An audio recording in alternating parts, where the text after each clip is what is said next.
여러분 안녕하십니까? 오늘 요한계시록 51과 52과를 한 번에 하겠습니다.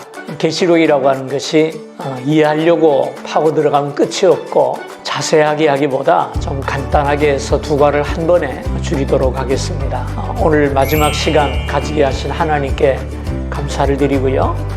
끝까지 경청하신 우리 공부하시는 분들 대단히 감사를 드립니다. 지난 녹화한 것들을 쭉 돌아보면 제가 참 부끄럽습니다. 제가 의도했던 방향으로 갔다라고도 말할 수도 없고 또 처음 제가 이런 녹화를 하는 거기 때문에 상당히 당황스럽고 좀 낯설어서 어려운 점들이 많이 있었습니다. 원래는 그냥 신구약 66권을 간략하게 개론만 이렇게 하려고 했는데 교재가 이렇게 선택하다 보니까 때로는 좀 자세하게 해야 될 때도 있고 또 너무 간단하게 해서 넘어간 것도 있고 여러 가지 면에서 약한 면이 많았습니다. 그러나 여러분들에게 조금이라도 도움이 되었기를 바라고요. 이 교재나 저와의 공부보다도 성경을 읽는데 집중을 해주시고 여러분이 성경을 읽어가는데 이해에 조금 도움이 됐다면 저는 그저 만족합니다. 참 감사한 것은 우리 최은범 강도사님 녹화를 해주시고 또 편집도 하시느라고 많이 쓰셨습니다. 좀 만나시면은 수고했다고 좀 인사 좀 해주시기를 바라겠습니다. 자, 오늘 요한계시록을 공부하게 되겠는데요.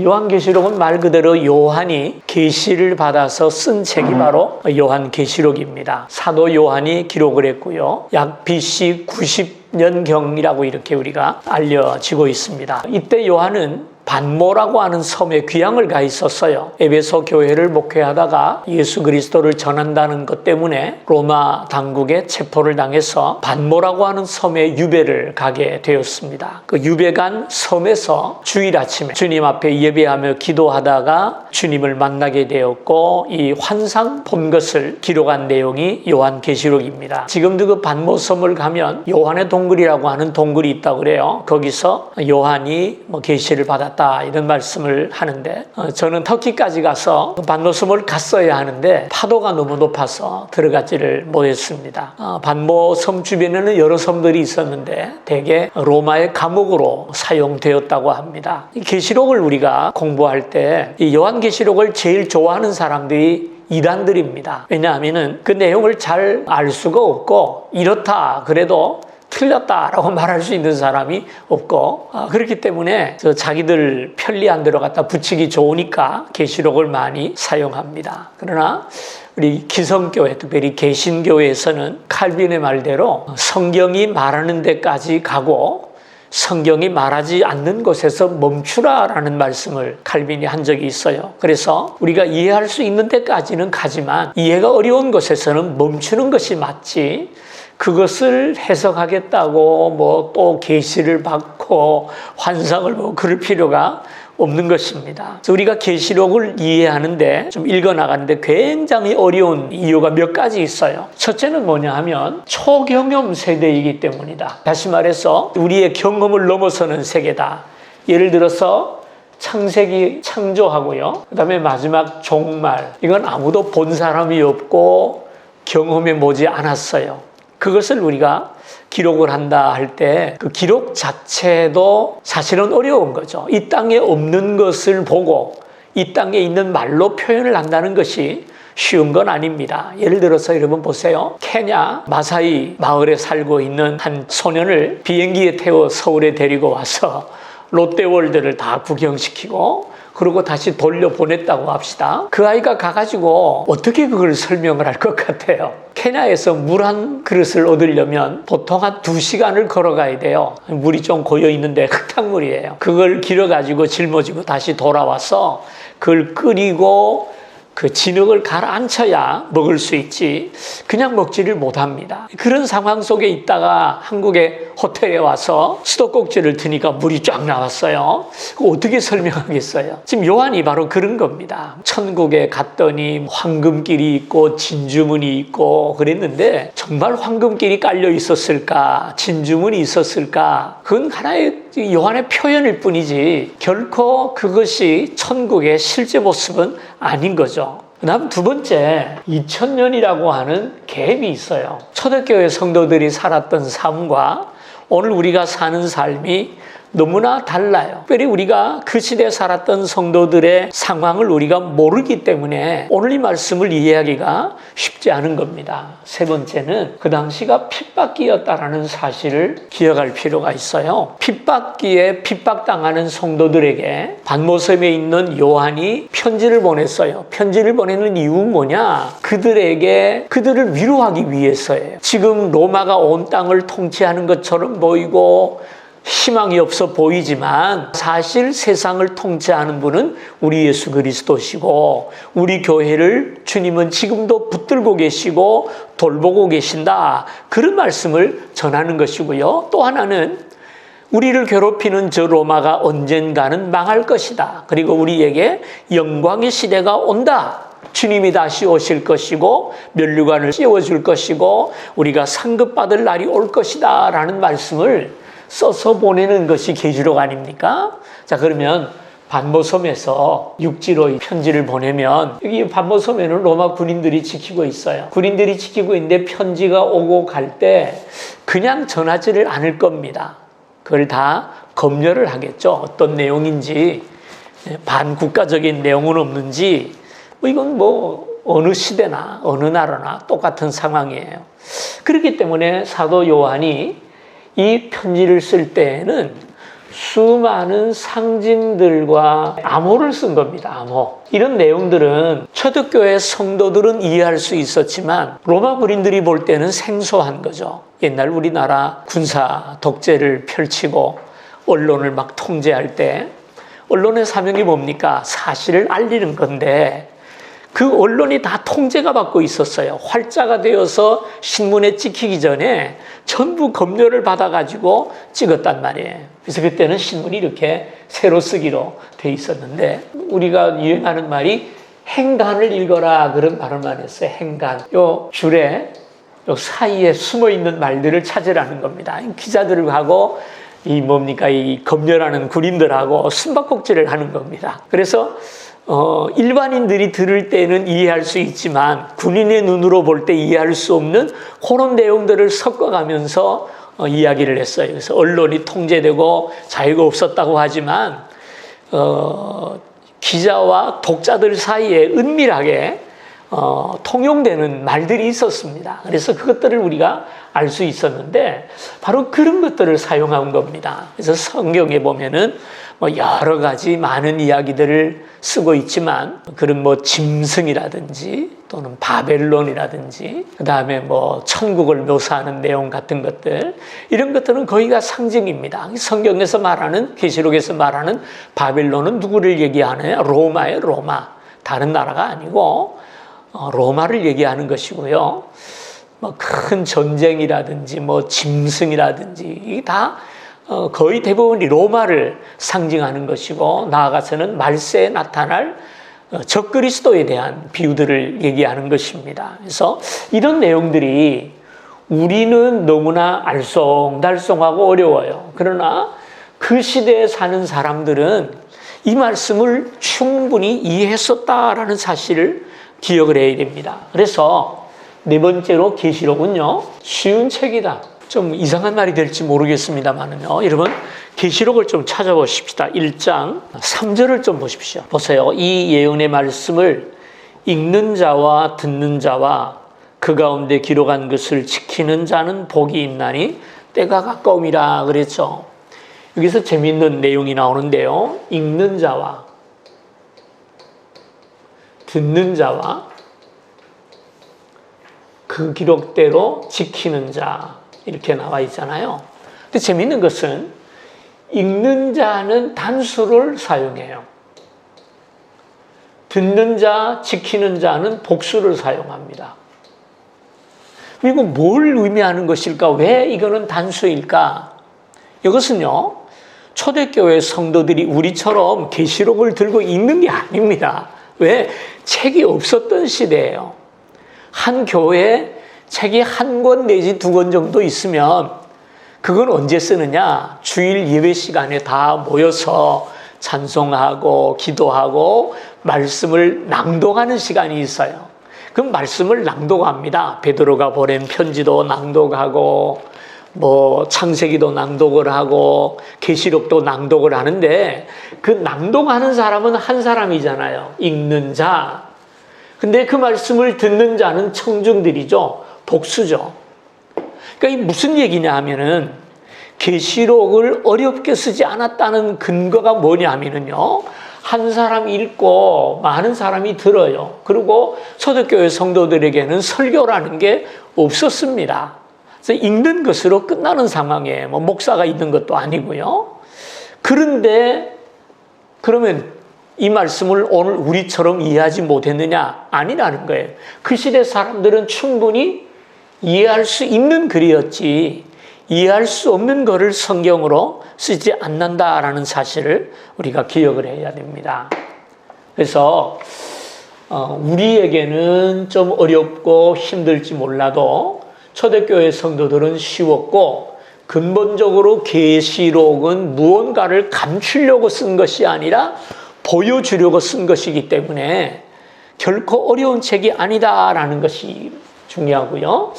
그 다음 5번째 중요한 내용이 뭐냐 하면은 계시록을 읽을 때 읽으려고 하지 말고 보려고 하라. 그런 이야기들 많은 주석가들이 얘기를 합니다. 계시록은 사도 요한이 반모섬에서 하늘문이 열리고 하나님께서 보여준 환상을 기록을 했어요. 그 환상 속에 기록한 내용들의 글자에 너무 매이지 말라는 겁니다. 그 글을 통해서 무엇을 봐야 되느냐면은 요한이 보았던 환상을 보려고 그 영광스러운 환상을 보려고 해야지 그거를 하나하나 세밀하게 해석하려고 하면 오류에 빠지기 쉽다는 겁니다. 왜? 초경험의 세계를 이야기했고 2000년 전에 살았던 요한의 세계와 오늘 우리들의 세계와의 갭, 그 다음에 핍박을 피하기 위해서 상징과 암호를 사용했다라는 것을 기억하면서 너무 문자에 매이기보다는 요한이 우리에게 보여주려고 하는 것이 무엇인가 거기에 집중하는 것이 좋다. 그런 얘기를 많은 사람들이 하고 있습니다. 중심 메시지 예수 그리스도의 계시라 그랬는데요. 이 요한계시록을 이해하는 데에는 좀 여러 가지 학설이 있습니다. 어떤 입장으로 계시록을 보느냐에 따라서 계시록에 대한 내용이 전혀 달라질 수가 있어요. 그래서 오늘 요 4가지 말씀을 드릴 때 이 말씀을 좀 잘 명심하셔야 됩니다. 이걸 알면 이단에 빠지지 않을 수가 있어요. 성경을 해석하는 데에는 과거적인 해석법이 있어요. 무슨 말이냐면 계시록에 나와 있는 내용들은 예언이라기보다는 그 시대 성도들에게 준 말씀이고 거기 1절에 보면 그에게 주사 반드시 속히 일어날 일이라 그랬거든요. 속히 일어날 일. 그렇다면은 요한계시록에 나오는 모든 사건들은 그 시대에 대부분 성취되었고 오늘 우리 시대와는 관계가 없는 것으로 보는 겁니다. 계시록에 나오는 모든 내용과 예언들은 속히 일어날 일이기 때문에 그 시대에 대부분 성취되었고 지금 우리와는 관계가 없는 그런 내용이다라는 거예요. 그 다음 2번째는 역사적인 진행으로 보는 겁니다. 이건 여러분 그 요한계시록 4장 1절에 보면 이 일 후에 내가 보니 하면서 이후에 마땅히 일어날 일을 내게 보이리라 그랬거든요. 그러니까 이후의 일이 4절부터 나옵니다. 4장부터. 그래서 이 4장부터 시작해가지고 요한계시록은 평면적인 역사라는 거, 어디까지? 재림까지. 주님의 재림과 신천신지까지의 역사가 이렇게 시대별로 기록이 되어 있다라고 믿는 겁니다. 그래서 이런 분들은 첫 번째 재앙은 1차 세계대전이고 2번째 재앙은 히틀러다. 네 번째 재앙은 3차 세계대전이니 이런 식으로 해석을 하는 겁니다. 그렇지 우리는 아마 여기쯤 와 있을까요? 여기 이제 이단들이 좋아하는 방법이고 또 우리 보수주의 교회에서도 이 해석을 많이 따릅니다. 제가 많이 따른다 그랬고 절대적이라는 말은 안 했습니다. 다음 3번째는 영해주의자라 그랬는데요. 영적으로 본다라는 겁니다. 여기 나오는 계시록에 나오는 여러 가지 전쟁이 재앙이니 사건들은 저 선과 악이 대립하는 세상 속에서 일어나고 있고 또 앞으로 일어날 그런 어떤 전쟁과 환란들을 상징적으로 보여주는 것이지 그것이 실제적으로 역사적으로 이루어져 가는 것은 아니다라고 보는 것입니다. 그래서 하나의 상징일 뿐이다. 어떤 상징? 반복되어 가는 재앙과 전쟁의 상징일 뿐이다 라고 얘기하는 겁니다. 그 다음 네 번째, 미래주의 해석이라. 미래주의 해석은 뭐냐 하면은 종말에 일어날 일들을 우리에게 보여주는 것이다 믿는 것입니다. 당신의 입장은 뭐요? 라고 말을 할 때 이것도 과히 틀리지는 않았다고 생각을 하고요. 역사적인 해석도 아닌 것 같고요. 영적인 해석도 그럴 수도 있고 그렇지 않을 수도 있고 이건 아닌 것 같아요. 그 계시록을 보는 시각이 계시록의 내용이 종말의 이야기냐 초대교회 그 시대의 이야기냐 아니면 초대부터 주님의 재림까지의 이야기이냐 아니면 그저 상징적인 반복을 보여주는 것이냐 이렇게 네 가지가 있다라는 것을 기억하시면 되겠어요. 그럼 계시록의 구조를 잠깐 좀 볼까요? 구조를 보게 되면 본 것과 두 번째 이제 있는 일과 세 번째 장차 될 일 이것을 기록하라 말을 했거든요. 내가 본 것이 뭐냐? 환상 가운데 하늘이 열리고 그 열린 하늘에 계시는 영광의 주님을 보았어요. 머리가 하얗게 되어 있고 흰옷을 입고 7 촛대 사이를 다니시는데 7 별을 가지고 있었다라는 말씀을 보여주고 있어요. 그러면서 1장 18절에 보면 곧 살아있는 자라 내가 전에 죽었었노라 볼지어다 이제 세세토록 살아있어 사망과 음부의 열쇠를 가졌노라. 그러면서 또 반복되죠. 내가 본 것과 지금 있는 일과 장차 될 일을 기억하라 이렇게 말씀을 했는데요. 무슨 얘기입니까? 이 계시록 서론입니다. 사실은 지금 초대교회 성도들이 핍박을 피해 동굴 속에 살아갑니다. 예? 거기서 언제까지 살아갈지를 몰라요. 나중에 보면은 300년을 거기서 살게 되거든요. 그런 과정 속에서 그들에게 희망이 없지 않습니까? 너무나 답답한 거예요. 물론 핍박이 또 이렇게 느슨해지면 나와서 생활하다가 또 핍박이 심해지면 또 들어가고 이런 반복적인 일이 있었습니다만은요. 희망 없는 삶을 그들이 살고 있었어요. 세상은 로마가 좌지우지하는 것처럼 보이고 신앙은 아무 힘이 없는 것처럼 보이고 교회는 머지않아 문 닫을 것처럼 보여요. 그런 초대교회 성도들에게 예수님은 요한을 통해서 어떤 계시를 보여주느냐? 손에 7 별을 가지고 이것은 7 교회를 목회하는 목회자들을 상징합니다. 그리고 7 금촛대 사위를 거닐었다 그랬는데요. 그 금촛대는 7 교회를 얘기해요. 소아시아의 7 교회. 뭘 얘기하냐면 로마가 세상을 통치하는 것처럼 보이지만 주님은 지금도 살아계시고 지금도 교회를 붙들고 있고 우리를 이끌고 있다는 사실을 보여주는 거예요. 이것만이 아니라 뒤에 나오는 여러 가지 계시록의 내용들도 이 사실을 그대로 반복하고 있어요. 바벨론이 로마가 뭐 대단한 나라처럼 보이지만 심판의 날이 있다라는 것 그것을 보여주는 말씀이죠. 그게 이제 본 것입니다. 그 다음에 이제 있는 일 그렇게 말을 했잖아요. 지금 있는 일을 기록하라 그랬는데 지금 있는 일은 뭐냐면요. 소아시아의 7 교회 보내는 편지 내용입니다. 그래서 보면 여러분 뭐 읽으시면 알겠습니다. 2장 3장의 내용인데요. 에베소 교회, 서머나 교회, 버가모 교회, 두아디라 교회 그리고 사대 교회, 빌라델비아 교회, 라오디게아 교회 이렇게 있어요. 이 7 교회의 내용들을 읽어보시면서 좀 여러분 집중해야 될 내용이 뭐냐면요. 이 7 교회 가운데 책망받지 않은 교회가 2 교회가 나옵니다. 그 다음에 오로지 책망만 받은 교회, 칭찬이 없는 교회가 1개가 나와요. 이걸 찾으면서 한번 읽어보시면 집중할 수 있는데 도움이 되겠다 생각을 합니다. 7 교회의 내용들은 여러분이 직접 읽어보시면 되겠고요. 또 그 중요한 내용들이 교재에 나와 있으니까 반복할 필요가 없을 것 같습니다. 그 다음 세 번째는 요한계시록 52과입니다.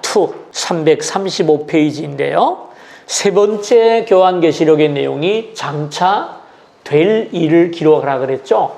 계시록 1장은 서론이고요. 2장에서 3장은 교회들에게 보내는 편지고요. 그 다음에 4장부터 22장까지가 이제 장차 될 일을 기록하라라는 내용이거든요. 그래서 4장의 내용을 보면 천국의 환상을 먼저 보여주죠. 사도 요한에게 하늘문이 열리고 천국에서 일어나고 있는 그때 일이죠.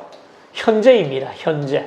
그게 4장에서 나와요. 그러고 나서 조금 더 넘어가서 보면은 5장에 이제 천국의 환상이고요. 그 다음에 6장부터 22장까지 내용이 장래일이에요. 여기까지는 현재입니다. 장래일을 이야기하고 있어요. 여기 보면 몇 가지 재앙이 등장하는 것을 보게 될 겁니다. 여러분, 여기 나와 있는 교재에 한 장 한 장 설명하는 내용은 참고만 하십시오. 저도 꼭 이렇게 이걸 이대로 받아들이지는 않습니다. 그러므로 내용을 파악하는 데 도움이 될 정도로만 이해를 하시고 읽으면 되겠고요.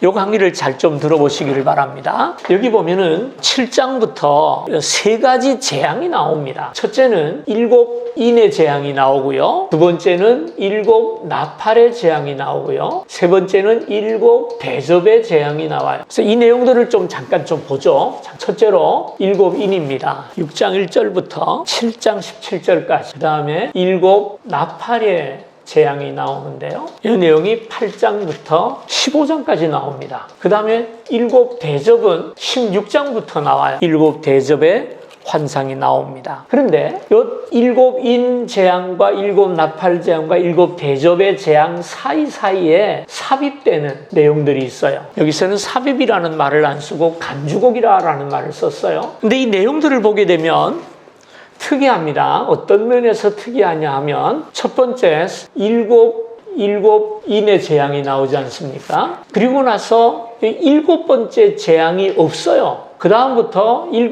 나팔 재앙이 시작이 됩니다. 역시 7번째 나팔 재앙은 없고요. 7째 나팔을 불 때 7 대접의 재앙이 시작이 돼요. 특이하죠?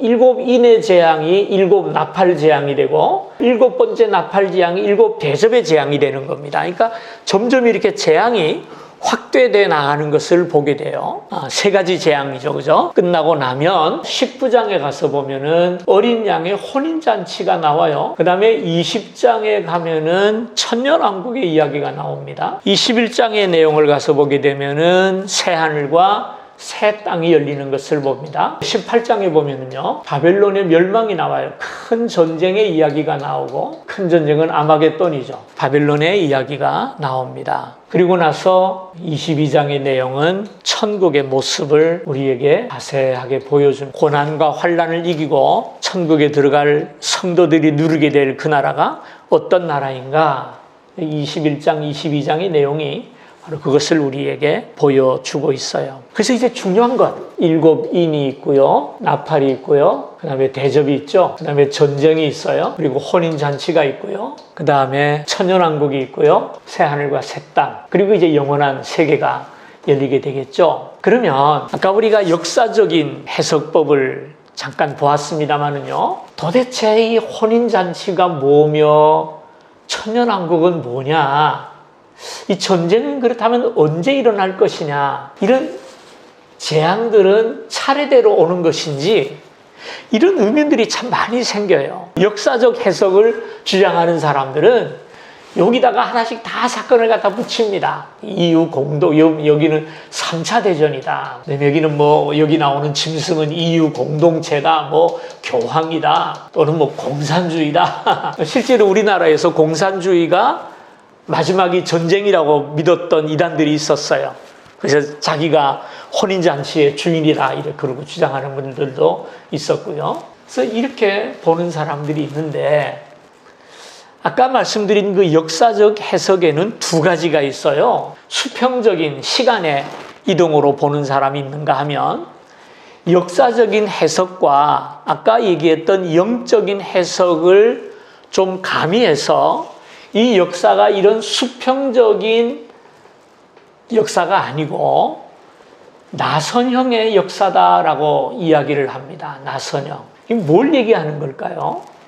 이 보면 이 재앙들이 말이에요, 계속 반복되기도 합니다. 물론 새로운 것도 나오긴 나옵니다만은 계속 반복돼요. 이 계시록의 역사는 이렇게 차례대로 나온다라기보다는 분명히 시간의 흐름이 있음에도 불구하고 이런 재앙이나 전쟁들이 반복되더라라는 것을 보여주죠. 그 속에서 반복되는 역사를 우리가 볼 수 있다라고 생각을 하는 겁니다. 그래서 오늘 제가 여기서 결론을 못 내립니다. 아직 계시록 연구 중이고 그렇게까지 얘기할 상황도 아니기 때문에요. 계시록 마지막 부분에 가서 이제 중요한 아마겟돈 전쟁, 대환란 전쟁이 있고요. 그 다음에 어린 양의 혼인잔치가 이루어지면서 천년왕국이 이루어질 것을 얘기합니다. 이 혼인잔치와 천년왕국을 이해하는 사람들에 따라서 많이 차이를 가집니다. 이 천년왕국을 중세 천년 교회 시대라고 생각하는 분들도 있어요. 그런가 하면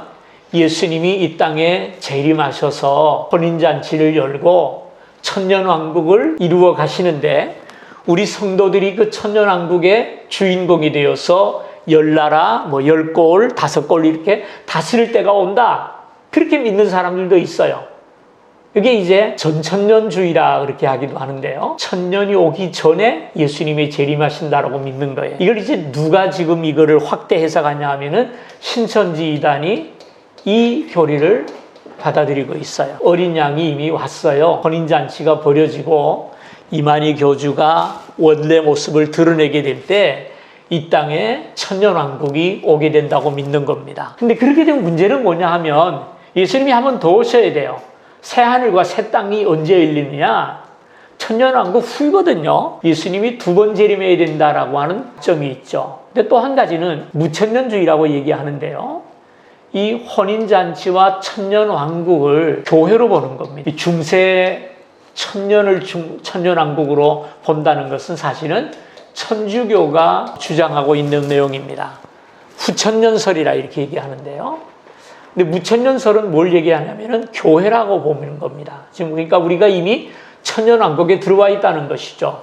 예수님께서 교회의 머리 되셔서 백성들을 통치하고 다스리고 있기 때문에 이미 우리는 천년왕국 속에 들어와 있다. 지금 2000년 아닙니까? 그건 중요한 건 아니죠. 성경의 연도를 너무 관심을 가지지 마세요. 하나의 상징적인 의미일 뿐입니다. 하루가 1000년 같고 1000년이 하루 같을 수도 있으니까 2000년이나 1000년이라는 문제가 아닙니다.